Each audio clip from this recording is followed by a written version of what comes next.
Hello po, impeksyon sa tainga, may luga at makati. Herman Buelva po uli, may dalawang pangkaraniwang sakit ang pwedeng mangyari sa ating tainga. Ito ay ang impeksyon sa labas ng tainga o swimmer's ear at impeksyon sa loob ng tainga o middle ear infection. Swimmer's ear, sa mga mahilig lumangoy sa dagat, pwede kayong makakuha ng impeksyon at bakterya o fungus sa tainga.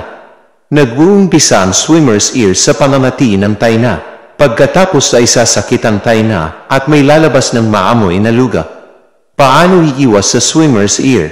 Una, maligo lamang sa malinis na swimming pool. Pangalawa, gumamit ng earplugs para hindi pumasok ang tubig sa iyong tainga. Pangatlo, bago lumusong sa tubig, patikan ng konting baby oil ang tainga para protekahan ito. Para magamot ang impeksyon, pwedeng lagyan ng alcohol sa labas at sa loob ng tainga. Haluan ito ng tubig at kaunti lang ang ipatak. Pwede ding gamitan ng sukang puti para mapuksa ang impeksyon. Ngunit para makatiyak, kumonsulta sa isang ENT specialist na magbibigay ng antibiotic para sa tainga. Middle ear infection.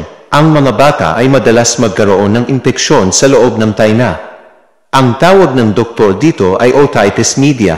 Nag-uumpisa ito sa sipon, sinusitis o allergy. Dahil dito, ang sipon mula sa ilong ay pwedeng pumunta sa tainga sa pamamagitan ng isang maliit na konektadong tubo o ang tinatawag na eustachian tube. Lahat ay pwedeng tamaan itong impeksyon, pero mas madalas ito sa mga bata. Ang sintomas nito ay ang paglalagnat, pananakit ng tainga at pagkabini.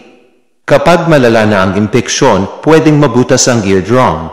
Paano ito ginagamot? Uminom ng antibiotic tulad ng amoxicillin syrup o capsule 3 beses sa maghapon sa loob ng 7 hanggang 10 araw.